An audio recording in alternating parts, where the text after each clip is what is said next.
खबर वही जो आपके लिए है ज़रूरी। एसएमडी न्यूज़ लेकर आया है हर अपडेट की गहरी पड़ताल और सच्चाई का आईना। मैं हूं आपके साथ और आप देख रहे हैं एसएमडी न्यूज़, हर पल हर खबर पर नज़र। दिल्ली एनसीआर में लगातार दूसरे दिन मूसलाधार बारिश ने जनजीवन को अस्त व्यस्त कर दिया है। नोएडा, ग्रेटर नोएडा, गुरुग्राम, गाजियाबाद और फरीदाबाद के कई इलाके जलमग्न हो गए हैं, जिससे सड़कों पर लंबा ट्रैफिक जाम लग गया और आवागमन अत्यंत कठिन हो गया है।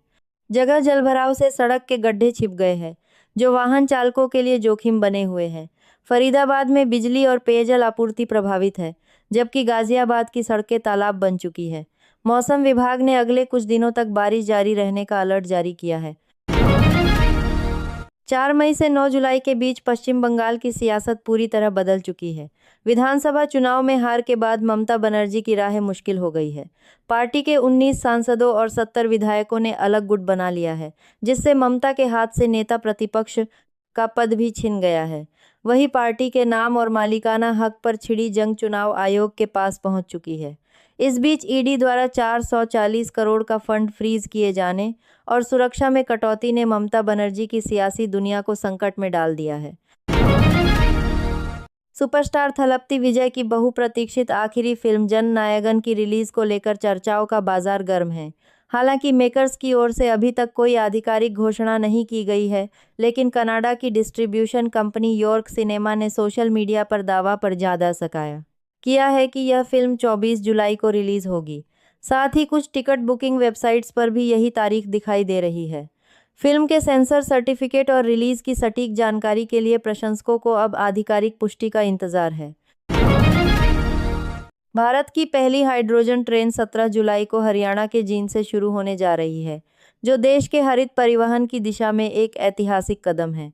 हाइड्रोजन फ्यूल सेल तकनीक पर आधारित यह ट्रेन 110 किमी घंटा की अधिकतम गति के साथ चलेगी, जबकि जींद सोनीपत रूट पर इसकी रफ्तार 75 किमी घंटा होगी। 10 कोच वाली इस ट्रेन में 682 सीटें हैं और यह 2026 यात्रियों को ले जाने में सक्षम है। शून्य कार्बन उत्सर्जन वाली यह ट्रेन पूरी तरह सुरक्षित है, जिसे अंतर्राष्ट्रीय मानकों के अनुसार तैयार किया गया है। उत्तर प्रदेश में योगी आदित्यनाथ सरकार द्वारा चलाया जा रहा वृक्षारोपण अभियान केवल एक सरकारी योजना नहीं, बल्कि भारतीय सनातन ऋषि परंपरा का आधुनिक विस्तार है। मत्स्य पुराण के श्लोक के दर्शन को अपनाते हुए राज्य ने पर्यावरण को विकास की पूर्व शर्त मानते हुए बड़े लक्ष्य निर्धारित किए हैं। 2017 में मात्र 5 लाख पौधों की नर्सरी क्षमता से बढ़कर आज 57 करोड़ पौधे तैयार करना एक बड़ी प्रशासनिक उपलब्धि है। 2017 से अब तक प्रदेश में 242 करोड़ पौधे रोपे जा चुके हैं, जिसमें संरक्षण का तंत्र विकसित करने पर भी विशेष जोर दिया जा रहा है। समाजवादी पार्टी अध्यक्ष अखिलेश यादव ने ज्योतिर्मठ के शंकराचार्य स्वामी अविमुक्तेश्वरानंद सरस्वती से मुलाकात कर राम मंदिर में कथित चढ़ावा चोरी और गौ संरक्षण जैसे मुद्दों पर भाजपा सरकार को घेरा। अखिलेश ने इसे महापाप करार देते हुए पूरी जांच को अदर मंदिर में कथित चढ़ावा चोरी और गौ संरक्षण को अखिलेश ने इसे महापाप करार देते हुए पूरी जांच को लीपापोती बताया और कहा कि केवल सांचा नहीं, पूरा ढांचा बदलने की जरूरत है। वहीं शंकराचार्य ने राम मंदिर ट्रस्ट को भंग कर उसमें चारों शंकराचार्यों व संतों को शामिल करने की मांग की और चंपत राय व गोविंद देवगिरी पर कार्रवाई का आह्वान किया। अजय देवगन की कॉमेडी फ्रेंचाइजी धमाल 4 का दर्शकों को बेसब्री से इंतजार है, जो 10 जुलाई को सिनेमाघरों में दस्तक देने वाली है। रिलीज से पहले ही फिल्म की एडवांस बुकिंग और जबरदस्त रिस्पांस ने इसे एक बड़ी ओपनिंग की ओर धकेल दिया है कि फिल्म के अंत में धमाल 5 का संकेत दिया गया है, जिससे यह साफ है कि मेकर्स पहले से ही अगले पार्ट की योजना बना चुके हैं। इंद्र कुमार के निर्देशन में बनी यह फिल्म अपनी स्टारकास्ट और कॉमेडी के चलते चर्चा में है। ममता बनर्जी का राजनीतिक सफर, जो कभी दबंगई और आक्रामक तेवर के लिए जाना जाता था, आज अपने सबसे चुनौतीपूर्ण दौर से गुजर रहा है। 2026 के विधानसभा चुनावों में मिली करारी हार ने न केवल सत्ता छीनी, बल्कि उनके संगठन को भी बिखेर दिया है।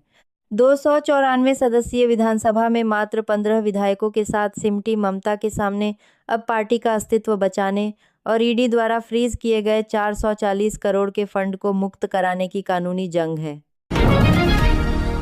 दिल्ली में संपत्ति पंजीकरण को लेकर सरकार ने सख्त रुख अपनाते हुए जनरल पावर ऑफ अटॉर्नी पर नई गाइडलाइंस जारी की है।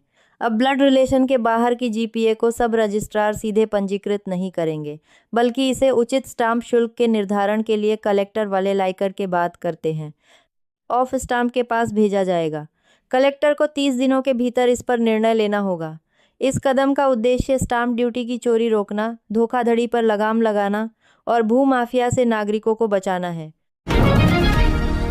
सोने चांदी के खरीदारों के लिए यह एक राहत की खबर है, क्योंकि अंतर्राष्ट्रीय तनाव और डॉलर की मजबूती के कारण कीमतों में बड़ी गिरावट दर्ज की गई है। 8 जुलाई को MCX पर सोने का वायदा भाव 1,692 रुपये टूटकर 1,43,710 रुपये प्रति 10 ग्राम पर आ गया। वहीं चांदी में 6,763 रुपये की भारी गिरावट हुई, जिससे यह 2,24,201 रुपये प्रति किलोग्राम के स्तर पर पहुंच गई। इस गिरावट का मुख्य कारण अमेरिका ईरान के बीच बढ़ा तनाव और कच्चे तेल की कीमतों में आया उछाल है, जिसके चलते फेडरल रिजर्व द्वारा ब्याज दरें बढ़ाने की आशंका बनी हुई है। हालांकि केंद्रीय बैंकों द्वारा सोने की लगातार की जा रही खरीदारी कीमतों को पूरी तरह गिरने से थामे हुए है।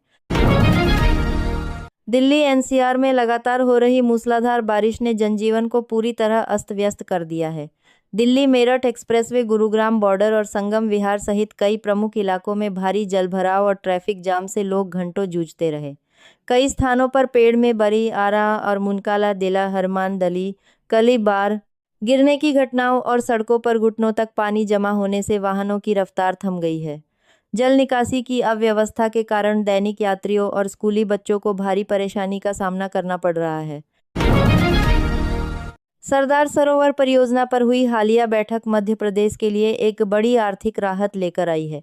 मुख्यमंत्री डॉक्टर मोहन यादव ने बताया कि इस सर्वसम्मत निर्णय के बाद राज्य पर पड़ने वाला वित्तीय भार काफी कम हो गया है। पहले की शर्तों के अनुसार मध्य परियोजना पर हुई हालिया बैठक मध्य प्रदेश के लिए एक बड़ी आर्थिक राहत लेकर आई है। आरंभ सर्वसम्मत निर्णय के बाद राज्य पर पड़ने वाला वित्तीय भार काफी कम हो गया है। प्रदेश को लगभग 1,500 करोड़ रुपए का भुगतान करना था, जिसे अब घटाकर मात्र 231.80 करोड़ रुपए निर्धारित किया गया है। यह उपलब्धि केंद्र के साथ बेहतर समन्वय और राज्यों के बीच आपसी सहमति का परिणाम है। इस परियोजना से राज्य को कुल उत्पादित बिजली का 57% हिस्सा मिलता है और 31 लाख हेक्टेयर कृषि भूमि को सिंचाई की सुविधा प्राप्त हो रही है। राम मंदिर चढ़ावा चोरी मामले पर मुख्यमंत्री योगी आदित्यनाथ ने विपक्ष, विशेषकर सपा और कांग्रेस पर जमकर निशाना साधा है। उन्होंने स्पष्ट किया कि जांच में मंदिर ट्रस्ट के केवल 8 लोग दोषी पाए गए हैं, न कि पूरा ट्रस्ट। उन्होंने इसे प्रभु श्रीराम की विरासत को अपमानित करने की साजिश बताते हुए कहा कि विपक्ष ने आस्था पर प्रहार करने का ठेका ले लिया है। साथ ही उन्होंने वक्फ बोर्ड पर भी हजारों एकड़ जमीन हड़पने का गंभीर आरोप लगाया। प्रवर्तन निदेशालय ने मनी लॉन्ड्रिंग रोकथाम अधिनियम के तहत बड़ी कार्रवाई करते हुए तृणमूल कांग्रेस से जुड़े 3 बैंक खातों को फ्रीज कर दिया है, जिनमें करीब 440 करोड़ रुपए जमा है। एजेंसी की जांच में सामने आया है कि अप्रैल 2023 से जून 2026 के बीच पार्टी के खातों से केयरवेल एविएशन और अन्य इकाइयों को 160 करोड़ रुपए भेजे गए, जिसका उपयोग कथित तौर पर निजी विमान और हेलीकॉप्टर खरीदने के लिए किया गया। इस संदेहास्पद लेनदेन की जांच अब और तेज कर दी गई है। सूरत में हुई 18 इंच की रिकॉर्ड-तोड़ बारिश ने शहर में भारी तबाही मचाई है, जिससे जनजीवन पूरी तरह अस्त व्यस्त हो गया है। वराछा इलाके के पोदार आर्केड शॉपिंग सेंटर में पानी भर जाने से करीब 200 दुकानदारों का करोड़ों रुपए का सामान बर्बाद हो गया है। दुकानदारों का कहना है कि अचानक आए पानी के कारण उन्हें संभलने का मौका नहीं मिला और बैंक कर्ज लेकर शुरू किया गया। उनका कारोबार अब संकट में है। व्यापारियों ने इस जलभराव का कारण मेट्रो निर्माण और खराब जल निकासी व्यवस्था को बताते हुए सरकार से मुआवजे और उचित समाधान की मांग की है। अजय देवगन की धमाल 4 का बॉक्स ऑफिस पर जबरदस्त क्रेज देखने को मिल रहा है। फिल्म की एडवांस बुकिंग को शानदार प्रतिक्रिया मिली है, जिसमें अब तक लगभग 44,000 टिकटों की बिक्री हो चुकी है। ब्लॉक सीट्स के साथ फिल्म ने रिलीज से पहले ही 3.3 करोड़ रुपए का कारोबार कर लिया है। दिल्ली, NCR और मुंबई जैसे प्रमुख शहरों में फिल्म को अच्छी शुरुआत मिली है।